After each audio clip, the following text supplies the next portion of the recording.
Hi Vachu. Today we are going to start your another chapter, one of the very important chapter for CA Foundation, completely new. This is something which you have not studied in your grade 11 and 12. And to tell you frankly and honestly, it's one of the toughest chapter as per the students. मैं सिर्फ Bhopal students की बात नहीं कर रही, I am telling you students from all over India, those who appear in CA Foundation exams since years. This topic is regarded as one of the toughest topic. But let me tell you, if you study it with, of course, sincerity and dedication with me, I can bet on the fact कि ये तुम्हारा one of the most interesting topic तुम्हारे लिए बन जाएगा. You will be like, क्या बात है, consignment का question आया. So that becomes the level. So here we are today starting this chapter number 6. As you know, it has got like a lot of units. So it is unit number 3, which is consignment. Chapter number 6, unit number 3, consignment, and here we go. सबसे पहले exactly क्या होता है consignment? What is the situation? What is the scenario? So what you can do is, जैसे कि तुम्हारे register ऐसा रहता है वर्टिकल, है ना, तो तुम्हारे पास लिखने के लिए जगह कम होती है. So you can just tilt your register and go for a landscape view ताकि you have sufficient space to write. Okay, so you can even note with me और साथ साथ में हम बात समझते भी चलेंगे. तो है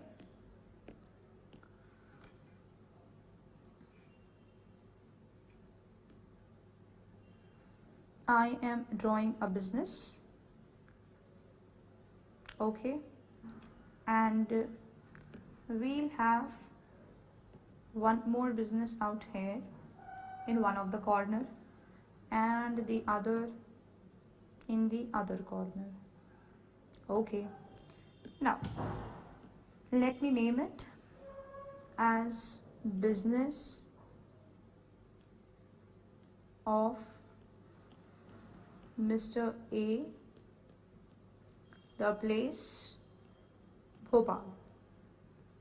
Okay, now what happens is this Mr. A, he is supposing he is a dealer of shoes. Clear? So what he plans is he want to expand his working. So he has an option. The option is and he want to expand in maybe the other cities. Not just Bhopal. Bhopal mein to he has a good name and fame. He want to go to other cities. So in this expanding process, he can open a branch in other cities. Of course, what he can do, he can open branch in other cities. Now when he opens his own branch, so what happens is he'll have to regularly visit that place. He'll have to keep a track on the employees. He'll have to keep a track on the promotion. He'll have to keep a track कि जितना सामान उधारी पे बेचा है. So like all the amount from debtors is being collected on time. He'll have to take care of the place, its neatness, its cleanliness, its maintenance, its electricity bill and whatnot. So instead of this approach, what he does is there is another person, Mr. B. Okay, and he plans to go for a business. So he talks to Mr. B and he tells Mr. B, listen B, you belong to, we can take some city, maybe I take here Indore. Okay, so Mr. B say, Mr. A कहते हैं, like you are from Indore itself, what we can do is, I'll be sending you goods. Whose goods these are? These are A's goods. So what he'll be doing? He'll be sending it to B. And now B, on behalf of A, is going to make sales. तो B जो है वो सामान बेचेंगे. किसके behalf पर? A के behalf पर. और जो भी बेचकर पैसा मिलेगा, उस पैसे को वो मिस्टर A को रेमिट कर देंगे, भेज देंगे, रीइंबर्स कर देंगे, ऐसा. अब अगर आप ये सोचें तो it's a good option. B is of Indore only, so he is in close contact with people of Indore. He'll be better able to handle, he'll be better able to promote. So it's a good idea. So it's good for A. But if you think from the point of view of B, तो B बोलेगा भाई why should I सर्व ए, उसका सामान लूं, रखूं, promote करूं, बेचूं और पैसे पूरे ए को दे दूं. So why am I doing that good? So in this case यहाँ पे B is going to get commission. B will be getting commission. जितना ज़्यादा सामान सेल करवाएंगे, जितना ज़्यादा सामान B सेल करवाएंगे या कर पाएंगे A का, उतना ज़्यादा उनको कमीशन मिलेगा. तो he is going to get commission for the service that he is giving to A.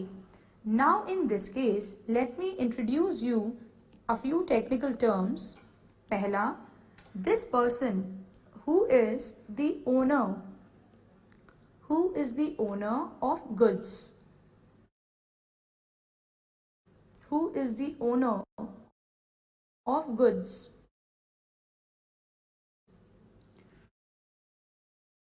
the one who is sending the goods is called as consignor.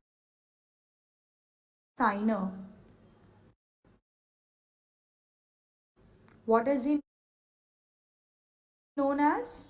Consignor. Whereas the person who is going to take the goods, who is going to sell on behalf of A, is technically called as consignee.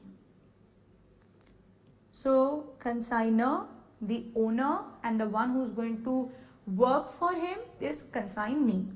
Now he can be called as the principal. He can be called as the principal as per ICA, your Indian Contract Act, and consignee is the agent. Agent, why? Because he is going to act, he is going to behave, he is going to work in accordance with the guidelines given by the principal or the consignor or the owner. So till here the thing should become pretty clear to you that the owner of the goods is the consignor, the one who is going to work for him in the other city or in the other nation maybe is consignee, and he can be called as the agent, and consignor can be called as the principal. Why is consignee giving service? He is giving service because he is going to get commission in return. And how is consignor benefited? उनका जो business है वो expand हो जाता है, and he need not go to other cities and other nation and handle the business himself. Rather, he is delegating the responsibility to somebody else who is usually the native of that area. तो उधर का वो native है तो वो कामों को better execute कर पाता है. समझ आई आपको इतनी बात? Okay ma'am. अब इतनी बात के बाद मैं कुछ और आपको बात बताऊं. सुनिए, जैसे कि मैं आपसे कहूं कि फिर से ओनर कौन है साहब? मिस्टर ए है, कंसाइनर. अब इन सामान को, इन गुड्स को जब भेजेंगे तो रास्ते में खर्चे होंगे, हाँ या ना? जब आप सामान भेजते हैं तो खर्चा होता है नहीं होता? ऑफ कोर्स होता है. तो वो जो खर्चा होगा, वो जो एक्सपेंस होगा, बताइए वो किसके सामान पे हुआ है? ए के सामान पे. तो सारे खर्चे किसको बियर करना चाहिए? ए. बी बोलेगा भाई सामान मेरा है ही नहीं, so why will I bear it? मेरा मोबाइल है, मानिए मैं मोबाइल के ऊपर स्क्रीन गार्ड चेंज करवाती हूँ, तो मैंने नहीं कराया, मैंने तुमसे कहा बिडू मेरे स्टूडेंट हो ना, तुम ये पकड़ो मेरा मोबाइल, ये पूरा टूट गया है स्क्रीन गार्ड, प्लीज़ चेंज करवा के आ जाओ. तो who is the owner of this mobile? Me. Who should get it change? Me. अब ठीक है, वो out of courtesy and love तुम चेंज करवा दो, वो एक अलग बात हो गई. और मैं बिज़नेस की बात कर रही हूँ, तो बिज़नेस के अंदर जिसका सामान है उसी पे जिम्मेदारी बनती है कि जो रास्ते का भेजने का खर्चा निकल रहा है वो खर्चा उसका. इवन इंदौर जब सामान भेज दिया तो जगह चाहिए जहाँ उनके सामान को रखा जाएगा, तो वो खर्चा भी, एनी एक्सपेंस वहाँ का भी अल्टीमेटली वो किसके सामान की वजह से हो रहा है? ए की वजह से. तो इसीलिए वो खर्चा भी किसको बियर करना चाहिए? ए. the owner. So he is supposed to bearer of all expenses. Also, सामान बेचने पे जो प्रॉफिट होगा, so he is going to be the recipient of all profits. तो कोई प्रॉफिट हो तो उनका, कोई खर्चा हो तो उनका, कोई नुकसान हो वो भी उनका, क्योंकि सामान किसका था? उनका, मतलब एक का। समझ आ गई आपके कुछ कहानी? तो he is the owner, so he is going to be the bearer of all the expenses which are done for the goods. ठीक, यहाँ तक नोट किया आपने? चलिए हम आगे बात करें। जैसे कि मैंने आपसे कहा कि मिस्टर बी इंदौर के हैं, उनको एज अ कंसाइनी अपॉइंट किया। अब मिस्टर ए ने कहा चलो मैं थोड़ा अपना बिजनेस और बढ़ाना चाहता हूँ, तो इन्होंने मिस्टर डी ऑफ दिल्ली को से भी कॉन्ट्रैक्ट कर लिया, और मिस्टर डी ऑफ दिल्ली को इन्होंने सामान, गुड्स भेजे। तो क्या ऐसा हो सकता है कि आप एक समय पे 2-2, 3-3 लोगों के साथ कॉन्ट्रैक्ट कर लें? बिल्कुल, देयर इज नो लिमिट। एक शहर में एक से, दूसरे से दूसरे, तीसरे शहर में तीसरे से, चौथे शहर में चौथे से, you can do with any number of people, there is no problem at all.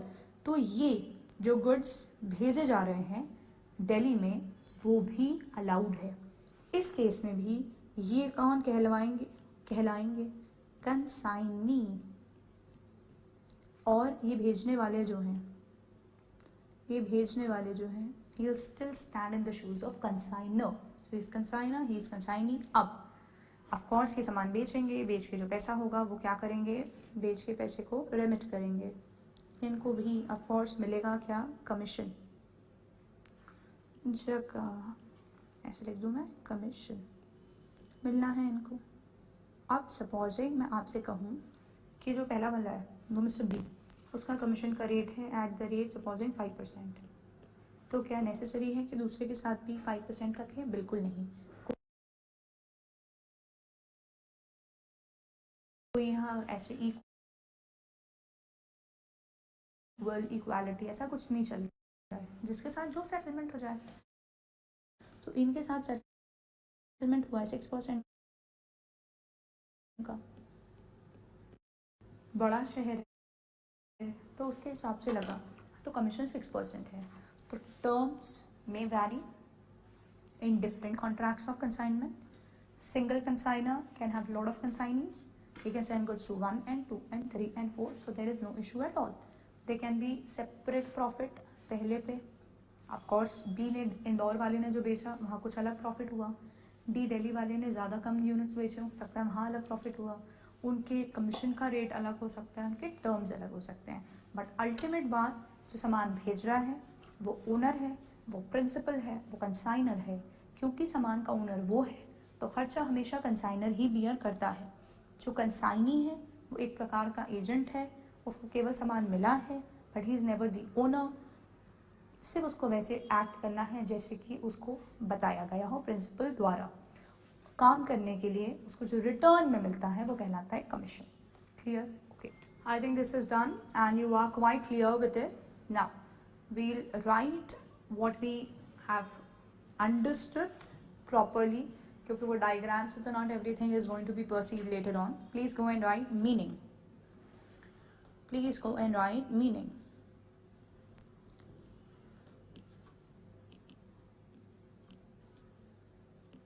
Ji, meaning में लिखिए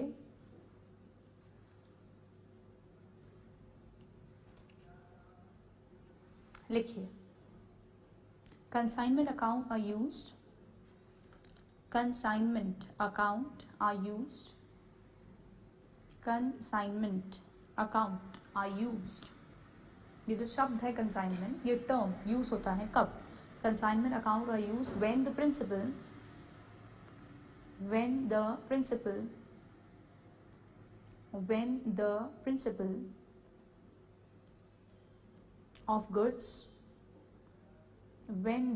principal of goods sends them when the principal of goods sends them to an agent. वापस consignment account are used when the principal of goods, that means the owner of goods, that means the consigner, sends them to an agent. Full spelling लिखिएगा, मैंने short में लिखा है. To an agent to sell it, सामान को बेच देना मेरे लिए. To sell it either in overseas market, overseas market बोले तो फॉरेन, और domestic market. Either in overseas market और in domestic market. On commission basis, on commission basis, on commission basis. ठीक है, आप नेक्स्ट लाइन में जाके लिख सकते हैं the principal is called the consignor. अगली लाइन में लिख दिया जाके the principal is called the consignor and the agent is called the consignee. The principal is called the consignor and the agent is called the consignee. Okay, अब आप लिखिए अगली बात. This is also called sale through agent. Consignment के लिए जो दूसरा शब्द यूज किया जाता है वो है sale through agent. What is it? Sale through agent. क्या? Sale through agent. चलिए नेक्स्ट लिखिए आप. Go and write the next point. Advance payment is usually made by consignee. Advance payment is usually made by consignee to consignor. Advance payment is usually made by consignee to consignor. Advance payment is usually made by consignee to consignor. अब ये बात हमारे दिमाग में आती ही है और आना ही चाहिए कि भाई ये एडवांस पेमेंट क्यों है. सुनिएगा मेरी बात यहाँ ध्यान से. बात ऐसी है बच्चों, अरे भाई ये यहाँ हमारा है कंसाइनर, ठीक है. अगला यहाँ है कंसाइनी. अब इन्होंने सामान इनको भेज दिया, गुड्स. थिंक योरसेल्फ, जो दूसरा है ये सेकंड बिजनेस कंसाइनी, या तो ये डिफरेंट सिटी में है या तो ये सीधे फॉरेन में ही है. अब भाई अब जब ये डिफरेंट सिटी में है या ये सीधे फॉरेन में ही है तो हम इनको सामान भेज दें और ये गायब हो जाए तो हमारा सामान ले लें और फिर गायब हो जाए तो बताइए नुकसान हो सकता है या नहीं हो सकता. Is there some sort of risk that consignor has? Of course yes. मैं अपनी चीज किसी को दे दूं और जब मैं जाके उस सिटी में देखूं, मैं फोन लगाऊं, फोन नहीं उठाए सामने वाला, मैं मेल करूं, मेल का रिप्लाई नहीं आया, मैं जाऊं और उस शहर में जो उसने एड्रेस बताया था मैं वहां जाके देखूं तो वो गायब है. बताइए आप, हम उन पे भरोसा कर बैठे, सामान दे दिया, हमारा सामान बिका भी नहीं, पैसे आए भी नहीं, सामान भी वो रख के बैठ गए और गायब हो गए. It's risky. For whom? For consigner. So what usually happens? Consigner ask consignee. Consigner ask consignee to make some advance payment. Now I think this is going to be very light, so I'll change the shade for what to make the advance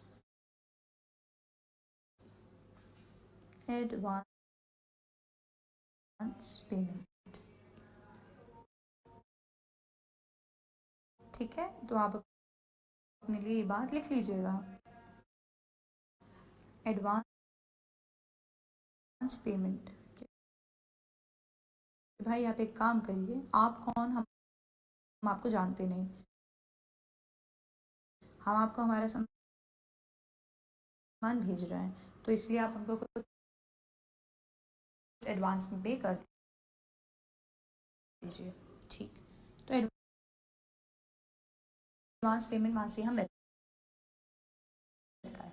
अब मैं आपसे अगर बात करूँ कहाँ की, यहाँ की, इसको करें बड़ा, इसको करें थोड़ा छोटा। मैं बात करूँ अगर आपसे यहाँ की कंसाइनर के पॉइंट ऑफ व्यू से, मुझे आप ये बताइए, ये जो एडवांस में पैसा मिल रहा है, ये जो एडवांस में पैसा इनको मिल रहा है, ये इनके लिए क्या होना चाहिए? इज इट देयर असेट और is it their liability? What it is exactly? So ma'am, it is their liability. Do you know why? Yes,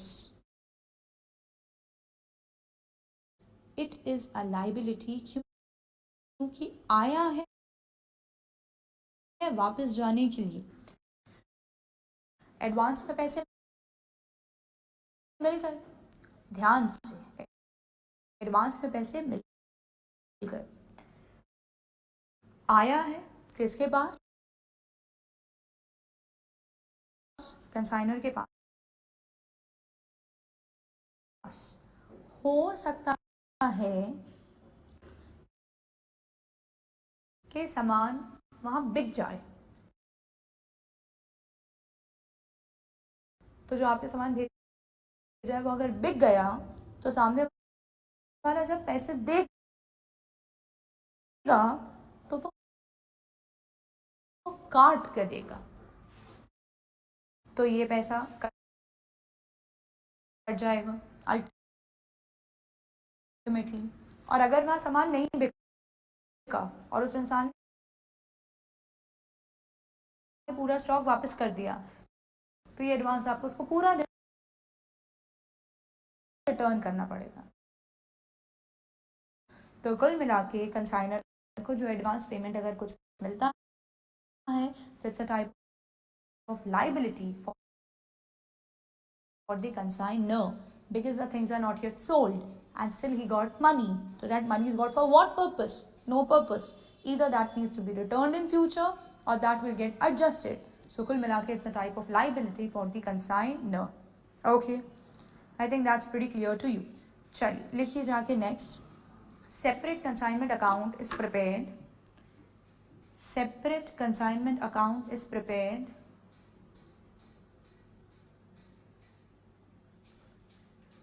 separate consignment account is prepared for each contract.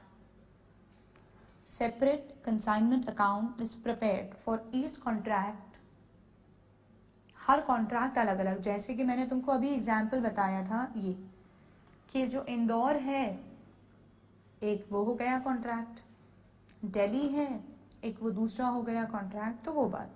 तो आप लिख रहा है separate consignment account is prepared for each contract, हर एक के लिए अलग अलग कंसाइनमेंट अकाउंट बनेगा। वो कैसे बनता है वो मैं सिखाऊंगी, बट इतना समझना है कि कैलकुलेशन दोनों के अलग अलग होंगे। क्यों? देखिए, टू इवेलुएट इंडिविजुअल प्रॉफिट और loss, to evaluate individual profit और लॉस कि बी जो इंदौर वाले हैं उनसे हमको ज़्यादा फायदा हो रहा है, या डी जो दिल्ली वाले हैं उनसे ज़्यादा फायदा हो रहा है, तो ज़्यादा फायदा किस केस में है, इसीलिए। तो separate consignment account is prepared for each contract to evaluate profit or loss. Next पे आओ।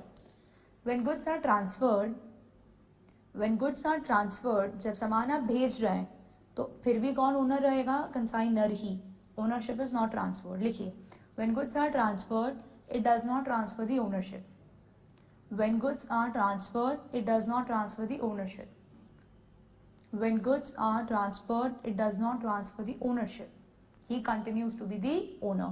आगे लिखिए, entire expenses, जितने भी खर्चे हैं, कोई लॉस होता है, कोई प्रॉफिट होता है, क्योंकि वो सब कुछ गुड्स से रिलेटेड है, तो it's going to go in the hands of whom? So it's going to go in the hands of the consignor, the owner. लिखिए, entire expenses, losses, profits are of owner.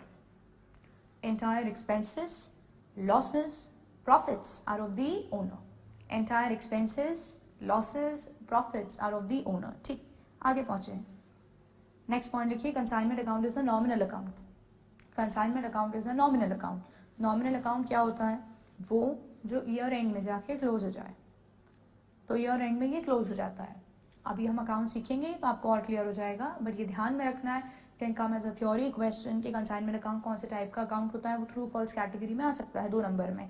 Consignment account is a nominal account. क्यों? क्योंकि at the end of the year it gets closed. लिखिए, consignment account is a nominal account, that is it gets closed on yearly basis. It gets closed on yearly basis. It gets closed on yearly basis.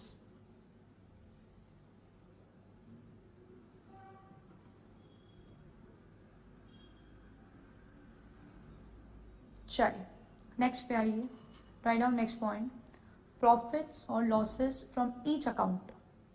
मतलब वो जो इंदौर वाला है उसका अलग बनाया, दिल्ली वाला है उसका अलग बनाया, तो हर एक का जो प्रॉफिट या लॉस आ रहा है, तो प्रॉफिट्स और losses from each account is transfer to trading account and PNL account.